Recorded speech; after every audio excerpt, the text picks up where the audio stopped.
12ஆம் வகுப்பு மாணவியை கத்தியால் குத்தி கொலை செய்த இளைஞர் கைது செய்யப்பட்ட நிலையில் உறவினர்கள் சாலை மறியலில் ஈடுபட்டுள்ளனர். இந்த சம்பவத்திற்கு அரசியல் தலைவர்கள் பலரும் கண்டனங்களை தெரிவித்து வருகின்றனர்.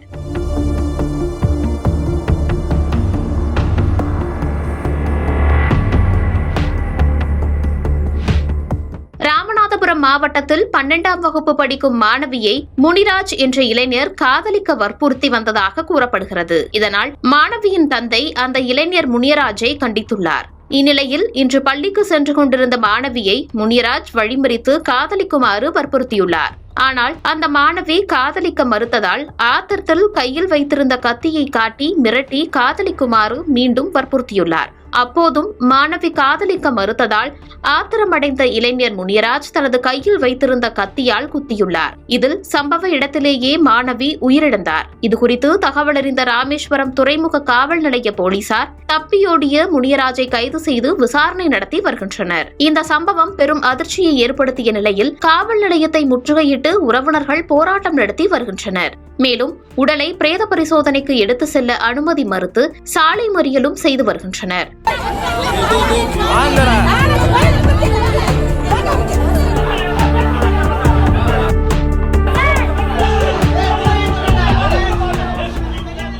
சம்பவம் குறித்து கண்டனங்களை தெரிவித்த அதிமுக பொதுச் செயலாளர் எடப்பாடி கே பழனிசாமி, காலை நேரத்தில் பள்ளிக்கு செல்லும் மாணவிக்கு கூட பாதுகாப்பு இல்லாத ஒரு அவல நிலைக்கு யார் பொறுப்பு? பட்டப்பகலில் பள்ளி மாணவியை கொலை செய்யும் அளவிற்கு குற்றவாளிக்கு இவ்வளவு துணிச்சல் எங்கிருந்து வந்தது?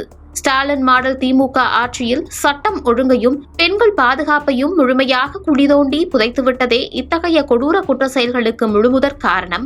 ராமேஸ்வரம் பள்ளி மாணவியை கொலை செய்த குற்றவாளிக்கு உச்சபட்ச சட்டப்பூர்வ தண்டனை கிடைப்பதை உறுதி செய்ய வேண்டும் என ஸ்டாலின் மாடல் திமுக அரசை வலியுறுத்துகிறேன் என தெரிவித்துள்ளார்.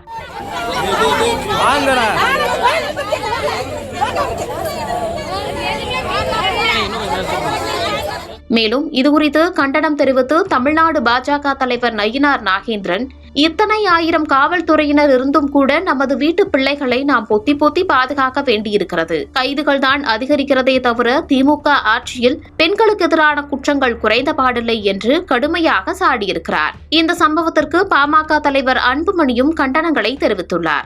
இதற்கு திமுக அரசுதான் பொறுப்பேற்க வேண்டும். திமுக ஆட்சியில் குழந்தைகளுக்கு எதிரான குற்றங்கள் 60.66 விழுக்காடும், போக்சோ வழக்குகளின் எண்ணிக்கை 52.30 விழுக்காடும் அதிகரித்துள்ளன என அன்புமணி கண்டனத்தை தெரிவித்துள்ளார். மேலும் தேமுதிக பொதுச் செயலாளர் பிரேமலதா விஜயகாந்த் இந்த சம்பவம் குறித்து பேசுகையில், ராமேஸ்வரத்தில் 12ஆம் வகுப்பு மாணவி ஒருவர் காதலை நிராகரித்ததற்காக கொடூரமாக கத்தியால் கொலை செய்யப்பட்டிருப்பது மிகவும் அதிர்ச்சியூட்டும் மனிதநேயமற்ற சம்பவமாகும். ஒரு மாணவியின் உயிர் இவ்வாறு பறிக்கப்படுவது மட்டுமல்லாமல் பெண்களும் சிறுமிகளும் பாதுகாப்பற்ற சூழலில் வாழ வேண்டிய கட்டாயத்தை உருவாக்குவது மிகுந்த வேதனையை அளிக்கிறது. ஒரு மாணவியின் உயிர் இவ்வாறு பறிக்கப்படுவது மட்டுமல்லாமல் பெண்களும் சிறுமிகளும் பாதுகாப்பற்ற சூழலில் வாழ வேண்டிய கட்டாயத்தை உருவாக்குவது மிகுந்த வேதனையை அளிக்கிறது என குறிப்பிட்டுள்ளார். இதனையடுத்து பத்திரிகையாளர் சந்திப்பொன்றில் பேசிய அமைச்சர் அன்பில் மகேஷ், ராமேஸ்வரம் அருகே பள்ளி மாணவி கொலை குறித்த கேள்விக்கு பள்ளி வளாகத்திற்கு வெளியே நடந்துள்ளது, ஆனால் அது குறித்து விசாரிக்கப்படும்.